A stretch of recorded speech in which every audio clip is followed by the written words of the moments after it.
안녕하세요. 저는 나이 50에 남편과 사별한 사람입니다. 남편을 떠나보낸 지 벌써 20년도 더 됐네요. 아들이 태어나자마자 뭐가 그리 바쁜지 남편은 교통사고로 세상을 떠났고 저와 남편 사이에는 자식이 둘이 있었어요. 첫째는 딸이었고 둘째는 아들이었죠. 생때 같은 자식들 먹이고 입히기 위해 안 해본 일이 없습니다. 그저 돈 벌기에 급급해 자식 곁에 있어주지 못했어요. 좋은 엄마와는 거리가 있었죠. 그 죄책감에 저는 자식들에게는 늘 죄인이 되었습니다.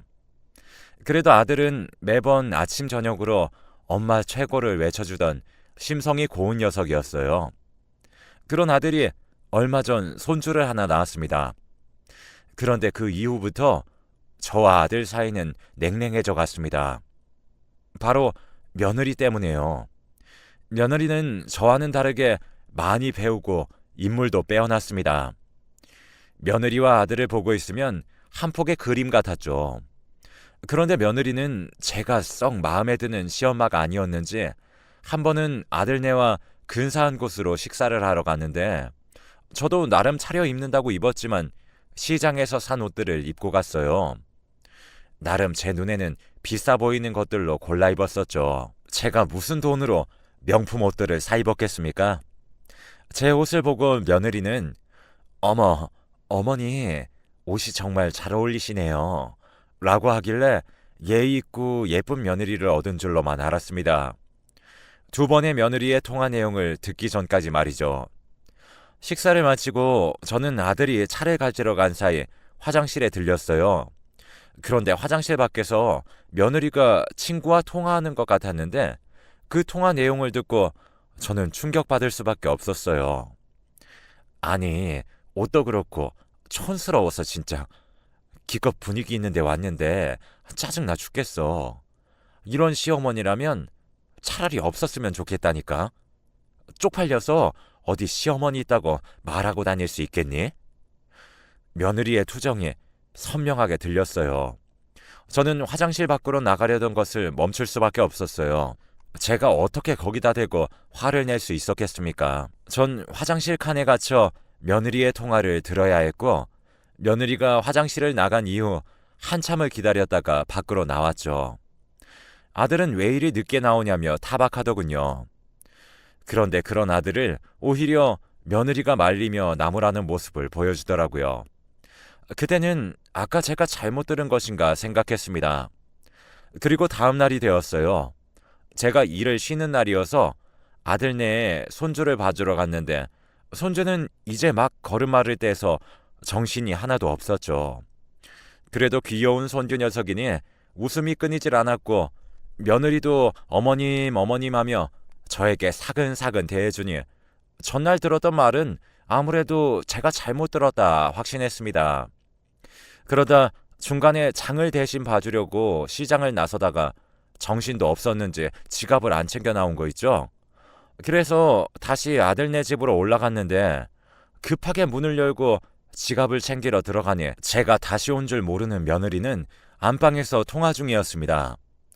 전 그렇게 지갑만 얼른 챙겨 나가려다 우연히 며느리의 통화 내용을 듣게 되었습니다. 며느리는 진짜 짜증나. 잘 알지도 못하면서 도와준답시고 여기에 와서 하는 짓이 마음에 하나도 안 든다니까. 심심하면 노인정에나 가던지 왜 여기 와서 우릴 피곤하게 하냐고. 진짜 곱게 늙을 것이지. 아주 장 봐주고 애 봐주면 우리가 좋아할 거라고 생각하나 봐. 라며 아주 저를 씹어대고 있는 것이었습니다. 저는 당장이라도 문을 열어 한 소리 퍼볼까 하는 충동이 일더라고요. 그러나 손주 앞에서 큰 소리를 내고 싶지 않았어요. 저는 그래서 조용히 원래대로 지갑만 챙겨 다시 집을 나와 시장으로 향할 수밖에 없었죠. 가는 내내 너무 서글프더라고요. 눈물이 주룩주룩 내리 쏟아져 무슨 정신으로 장을 봐온 건지도 모르겠습니다.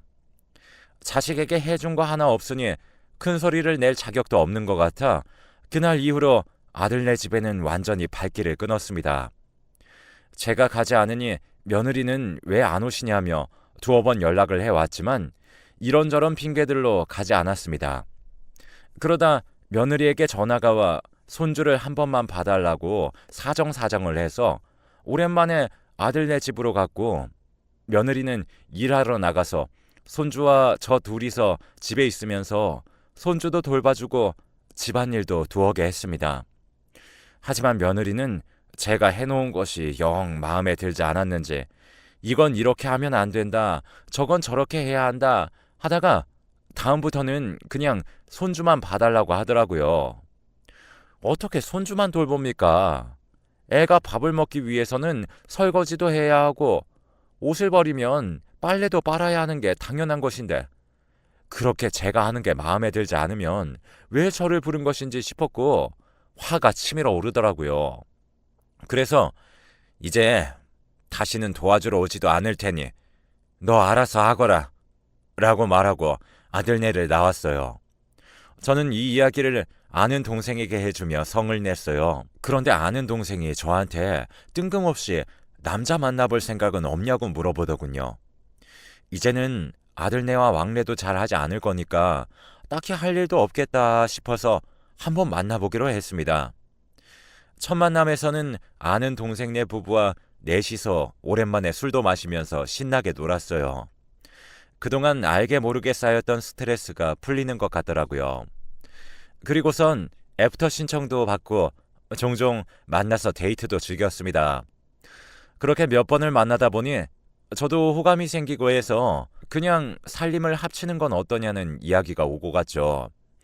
저도 혼자 된 지 한참이 지나기도 했고 아들, 딸도 다 키워놨으니 나쁘지 않은 것 같았습니다. 그래서 넌지시 딸에게 물어보니까 제가 괜찮으면 딸도 다 오케이랍니다. 그렇지만 아들네 부부는 조금 달랐어요. 아들은 지금껏 혼자 잘 살아와 놓고 왜 갑자기 그러는 거냐며 나이 들어서 주책이라는 둥 아주 생떼를 쓰기 시작했습니다. 그런 말들에 저는 오히려 더 단호해졌고 전 아들에게 제가 마음 가는 대로 하겠다고 하고 전화를 끊었습니다. 그러고선 두어 시간이 있으니 며느리에게서 전화가 왔습니다. 없던 시아버지가 생긴다고 하니 덜컥 겁이 난 것 같았죠. 어머님, 만나신 지 얼마나 되셨다고 벌써 살림을 합친다고 하시는 거예요. 좀 더 생각해보고 결정하셔야죠. 안 그래도 애기 아빠 요즘 회사 일 때문에 머리 아픈데 어머니까지 이렇게 나오시면 애기 아빠 얼마나 신경 쓰이겠어요. 그리고 만약에 두 분이서 결혼하시면 결혼 비용 어쩌시려고요? 그것도 거의 다 애기 아빠가 내게 될 텐데 그럼 저희는요? 저희 세 식구 먹고 살기에도 빠듯해요, 어머님. 저희 생각도 해주셔야죠. 왜 어머님 혼자만 생각하시나요? 이러는데 시커먼 속이 빤히 보였습니다. 하지만 제가 아들에게 바라는 것도 없고 전부 알아서 할 테니 신경 끄라고 대답했더니 며느리는 영 마음에 들지 않는 태도로 그렇게 결혼이 하고 싶으시면 하세요 하고는 전화를 끊더군요. 아들은 또 며느리가 오케이라니 자기도 며느리 말에 동의한답니다. 어처구니가 없었습니다. 엄마는 안중에도 없는 거죠. 하여튼 저는 살림을 합치고 메신저 프로필 사진도 같이 찍는 걸로 하기로 하면서 조금 주책맞게 살기로 했습니다. 살림을 합치고 보니 그분이 모아놓은 재산이 꽤 있어 삶의 여유가 생겼습니다. 그러던 어느 날 제 사위가 하던 사업이 어려워져서 투자가 필요한 상황이 생겼습니다. 제가 보태준 게 하나도 없어 늘 마음이 쓰였는데 이젠 제 남편 되는 사람이 크게 투자해주기도 하며 도와주니 딸에게 진 빚도 조금 덜어내는 것 같았죠. 딸도 너무너무 고마워하며 집으로 자주 찾아와 외손주도 보여주기도 하며 너무 행복하게 지내고 있었습니다. 그런데 어쩌다 보니 제 남편이 사위 사업에 투자를 해줬다는 이야기가 아들네 귀에 들어가게 되었습니다. 아들은 아주 노발대발하며 전화가 왔고 저는 아주 어이가 없었습니다. 자기 결혼할 때 겨우 8천 해주고 누나네 사업에 1억이나 투자해줬다고 생떼를 쓰며 차별하는 것 아니냐며 화를 불같이 내는 겁니다. 제 아들이 어쩜 이렇게 변한 건지. 자기 누나 결혼할 때는 당장 생활비도 쪼달렸던 시절이라 아무것도 쥐어주지 못하고 시집을 보낸 것들도 뻔히 알면서 어쩜 저리 뻔뻔하게 나올 수가 있나 싶더라고요. 아들은 제게 돈을 요구했고 저는 안 된다고 딱 잘라 거절하고 전화를 끊었습니다. 그러고 있으니 2시간도 채 지나지 않아 며느리에게서 전화가 오더군요. 며느리는 또 고상한 척 사람 좋은 척하며 사근사근 저를 자기 마음대로 굴려보려 하는 것 같았습니다. 어머님, 저희도 요즘 너무 힘들어서요. 요즘에 저희 지훈이 돌봐주러 안 오시고 외손주는 돌봐주신다면서요? 그리고 어머님, 저도 일하랴 지훈이 돌보랴 너무 바쁜데 돈도 형님네는 1억이나 투자해 주시고 너무 섭섭해요, 어머님. 이러는데 진짜 뒷골이 당기더라고요. 사람이 어쩜 저리 뻔뻔한지 기가 막혔습니다. 그 말을 듣고 있으니 울컥하더군요. 그래서 저도 그때는 그동안 참아왔던 말들을 다 쏟아냈어요. 참나, 너 정말 낯짝이 두껍다 못해 아주 뻔뻔하구나. 난 네가 날 어떻게 생각하는지 다 알고 있어. 저번 식사 자리에서도 화장실에서 너 통화하는 거 다 들었다. 내 옷차림이 뭐 어쩌고 저째? 그렇게 네 마음에 들지 않으면 옷을 한 벌 사다 주지 그랬니? 내가 앞만 못 배우고 없이 살았어도 너한테 그런 소리 들을 만큼 부끄럽게 살아오지 않았다. 그리고 외손주랑 지훈이랑 왜 비교하는 거니? 내가 네 부탁에 지훈이 돌봐주러 가면 이거 하지 마라, 저거 해라. 내가 네 종이냐? 이래라 저래라 하는 거 더 이상 참고 싶지 않구나. 마음 같아선 네 얼굴도 보고 싶지 않고 인연 끊고 살고 싶지만 내 아들이랑 지훈이 얼굴을 봐서 그러지 않는 거다. 그냥 지금처럼 서로 왕래 없이 살자. 그리고 더 이상 지원해주는 거 바라지 말거라. 누가 들으면 나한테 돈을 아주 맡겨놓은 줄 알겠구나. 라고 말이죠. 제가 저렇게 말을 하니 며느리는 말문이 막혔는지 말을 더듬으며 어머님, 진짜 전부 다 무슨 말씀이세요? 그때 전 다른 사람 이야기했던 건데 정말 오해세요. 왜 지금까지 저한테 말 안 하셨어요, 어머님? 저 진짜 너무 억울해요. 라는 말만 반복했습니다. 매번 저에게 따지듯 가르치듯 말하던 애가 처음으로 저한테 숙이더군요. 그런데도 딱히 통쾌하지는 않았고 오히려 씁쓸했습니다. 내가 재산이 많은 이 사람과 합치지 않았더라면 저는 아직까지 며느리에게 구박받고 뒤에서 조롱이나 받으며 지낼 수밖에 없을 거고 이번처럼 큰 소리 한번 제대로 치지도 못했겠죠. 참 씁쓸했어요. 며느리는 그렇게 물러나는 듯 했습니다. 하지만 산 넘어 산이라고 했나요? 나이 60 넘어서 이제 겨우 제 인생이 펴진 줄 알았는데 제가 전생에 무슨 죄를 그리 지은 건지 남편은 저와 살림을 합치기 시작한 지 1년도 채 되지 않았는데 암을 선고받았습니다. 이미 초기를 지나 수술에 치료에 시간도 오래 걸릴 것 같답니다. 그래도 치료가 되는 게 어디냐며 완치를 목표로 열심히 치료받기로 결정했어요. 매번 함께 대학병원을 들락거리며 치료를 받았죠. 다 좋은데 마음에 걸리는 것이 딱 하나 있었어요. 바로 며느리가 그 대학병원에서 일한다는 거죠.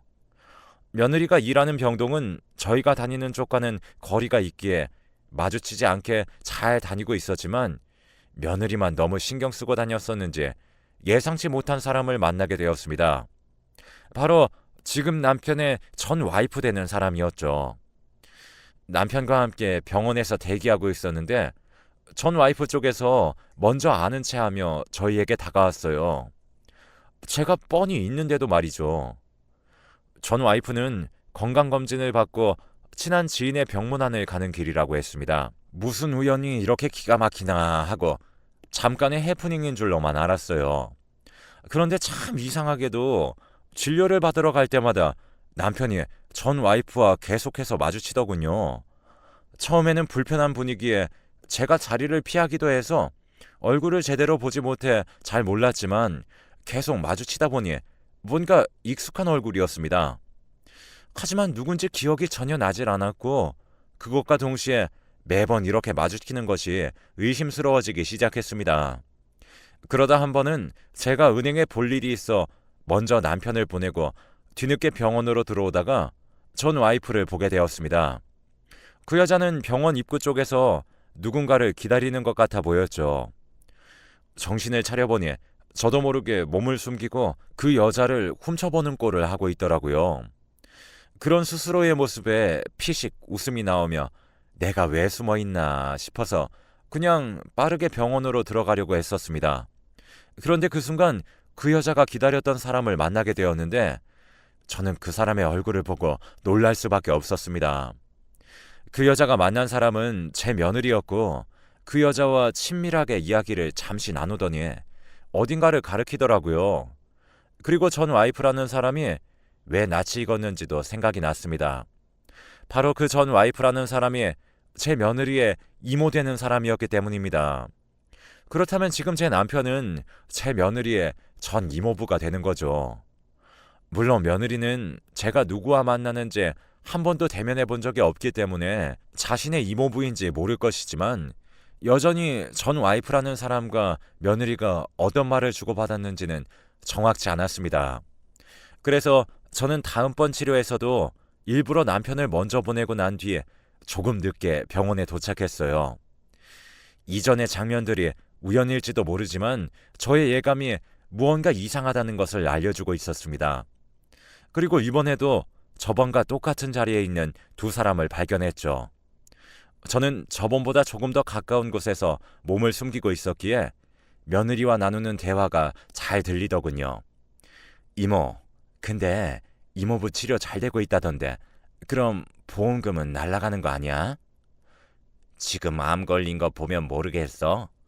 나보단 먼저 가겠지 뭐. 그럼 나는 보험금이나 타내면 돼. 보험금에 재산에 난 앞으로 탱자탱자 놀 일만 남았다. 그러니까 너희 이모부 병원 오는 날이나 제때 알려줘. 전 와이프가 병원에 올 때마다 마주칠 수 있었던 이유는 며느리가 그 병동에서 일하는 자신의 친구를 통해 매번 치료 날짜와 시간을 자신의 이모에게 알려줬기 때문이었어요. 정말 화가 머리끝까지 치밀어 올랐죠. 돈 때문에 이렇게 하는 게 정상인가요? 그 자리에서 참지 못하고 저는 달려나갔습니다.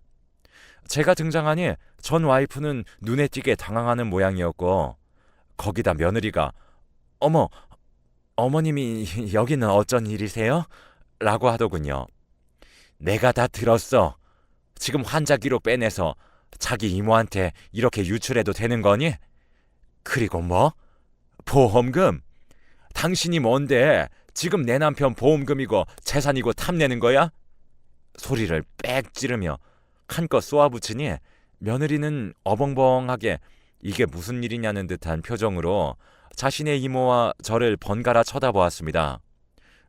어머님, 그게 무슨... 저는 며느리의 말을 끊고 다시 쏘아붙였습니다. 네가 환자 기록 이렇게 유출한 거 병원에다 다 고발할 거야. 그쪽도 이제 내 남편 근처에 얼씬도 하지 마. 한 번만 더 눈에 띄면 안 참을 거예요. 개 싸움이든 진흙탕 싸움이든 뭐든 안 가리고 복수할 거니까 그렇게 되고 싶으면 어디 한번 우리 눈앞에 또 나타나 봐. 어쩔 줄 몰라 하는 둘을 두고 저는 뒤돌아 얼른 남편에게 갔습니다. 남편은 얼굴이 시뻘겋게 달아오른 저를 보고선 무슨 일이 있느냐고 물었습니다. 하지만 이미 몸도 성취하는 사람한테 할 말은 아니다 싶어 아무 일 없었다고 입을 열지 않았죠. 속에선 천불이 났지만 몸 아픈 사람한테 마음까지 불편하게 만들 수는 없으니까요. 하지만 그날 저녁 오랜만에 아들에게서 전화가 왔습니다. 받지 않으려다 몇 번씩 울리는 전화기에 결국 받았고 아들은 제가 무슨 말을 꺼내지도 않았는데 그건 오해라는 말만 반복했습니다. 대체 무엇을 제가 오해했다는 것인지. 그러다 며느리가 전화를 바꿔서는 하는 말이 더 가관이었습니다. 어머니, 저는 이모부가 다른 만나는 분이 있는 줄도 몰랐고 그분이 어머님인 줄은 더더욱 몰랐어요. 저는 당연히 이모랑 이모부가 다시 만나시는 걸로만 알고 그랬어요. 병원에만 말하지 말아주세요. 부탁할게요. 네? 가면 갈수록 며느리라는 사람에게 짜증이 나더라고요. 이럴 때 사과부터 하는 게 먼저 아닌가요? 죄송합니다 한마디 없이 자기 변명부터 늘어놓는 비겁함에 더 이상은 안 되겠다 싶어서 한마디 했습니다. 네가 이런 애인 줄은 꿈에도 생각 못했다. 세아가, 우리 아들은 네가 이런 애인 줄 알고 결혼한 거냐? 그래, 병원에는 말하지 않으마. 근데 아들한테는 말해야겠다. 평생을 함께 살 사람이 이런 사람인 걸 내 아들도 알아야 하지 않겠니? 그리고 너 말이 아주 이상하다. 내 남편이 아니면 그렇게 행동해도 된다는 것이니? 참, 네 행동이 가면 갈수록 뻔뻔하게 그지없구나. 그러자 며느리는 울듯이 그건 안 된다며 자기가 잘못했다며 그제야 용서를 빌기 시작했습니다. 됐고 성현이나 바꿔라. 너랑은 더 이상 할 말 없다. 했죠. 며느리는 기어코 안 된다며 울면서 말했지만 오히려 며느리가 우는 걸 본 아들이 전화를 가로채 받았습니다. 성현아, 네가 세아가한테 어떤 말을 들었는지 모르겠지만 내가 본 바로는 아주 하는 짓이 비겁하고 비열해. 자세한 건 만나서 이야기하자. 지금 이쪽으로 와. 전화기 너머로 며느리가 우는 소리가 들려왔지만 마음 독하게 먹고 제가 할 말만 하고 전화를 끊었습니다. 그리고 1시간이 채 지나지 않아 아들네 부부가 도착했고 손주는 친정에다 맡겼는지 없더군요. 며느리는 오자마자 벌개진 눈으로 들어와 저를 턱하고 붙잡았습니다. 저랑 이야기해요, 어머님. 이러고 저를 끌고 방으로 들어가려는 것을 뿌리치고 어딜 들어가? 여기서 다 같이 이야기해. 남편은 어안이 벙벙하게 저를 바라보고 있을 뿐이었죠. 남편은 울면서 달려들어온 여자가 자신의 조카라는 것에 놀란 것 같았습니다. 성현아, 여보, 지금부터 하는 말 잘 들어. 그리고 지금까지 본 상황을 하나도 빠짐없이 모두 말해주었습니다. 나는 그냥 말 안 하고 그냥 나 하나 입 다물고 넘어가려고 했어. 근데 뒤에서 또 무슨 수작을 부려서 내 아들한테 나를 이상한 사람으로 만들려고 하는 꼴은 못 참는다. 아들은 제 이야기를 듣고 표정이 굳었습니다. 자신을 구워 삼던 여우 같은 아내가 진짜로 뒤에서 그런 음흉한 생각을 했다는 것만으로 정이 떨어진 것 같아 보였죠. 남편은 오히려 예상하고 있었던 듯 묻어내 보였습니다. 어쩐지 너무 자주 마주친다 했어. 당신은 아무 걱정 안 해도 돼. 나 그 여자한테 넘길 생각 하나도 없었으니까. 남편의 반응에 그동안의 시름이 조금 가라앉는 것 같았지만 아직 해결해야 할 일이 남아 있었는데 바로 아들이 이혼을 하느냐의 문제였습니다. 사실 이미 아들한테도 많은 실망을 내던 터라 이혼하지 않는다면 그냥 아들 하나 없는 셈치고 살 생각이었죠.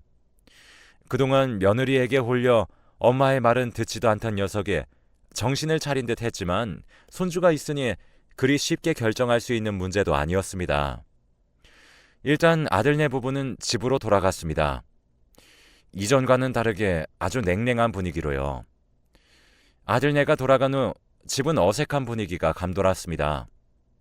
제 감정을 겨우 추스리고 나니 그제야 남편에게는 알리지 말아야 했다는 생각이 스쳤지만 오히려 남편은 웃으면서 자신을 그렇게 걱정해주는 줄 몰랐다고 고맙다고 하더군요. 몇십 년 만에 느끼는 든든함에 드디어 제가 기댈 것이 생겨난 것 같아 지금껏 참아온 서러움이 터졌고 눈물이 왈칵하고 쏟아져 나왔습니다.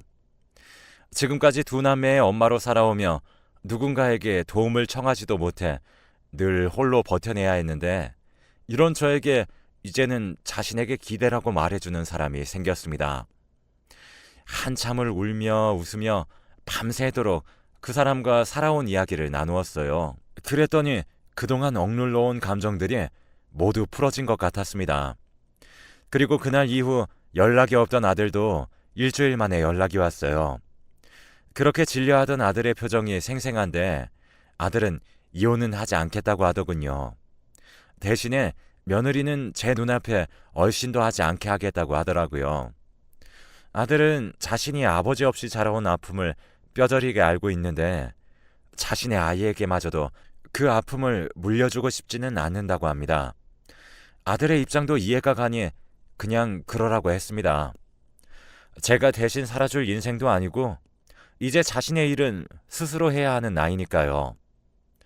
아들이 사돈댁에도 말을 한 것인지 사돈에게서 연락이 와 자신이 자식을 잘못 키웠다며 사과도 했습니다. 똑같이 자식을 키우는 입장으로 자식들이 우리 마음대로 되지 않는 건 똑같나 봅니다. 그리고 얼마 전 제 생일에는 난생 처음 이벤트라는 것을 받아보았는데 촛불이며 꽃이며 한가득 깔아놓고 남편이 노래를 불러주더라고요. 이 나이에 주책 맞아 보이겠지만 이런 주책 맞음도 나름 좋은 것 같아요. 제 인생의 황금기는 더 이상 없을 줄 알았는데 지금이 제 인생의 황금기인 것 같습니다. 불과 1년 전까지만 해도 제 인생은 볕 한 번 안 들고 끝나겠구나 했었는데 지금 제 삶은 아주 따사롭습니다. 남편의 암도 거의 다 치료해 이제 정말 남은 생 둘이서 오손도손 살아볼 생각입니다. 여러분의 삶도 따뜻하시길 염원하겠습니다. 행복하세요.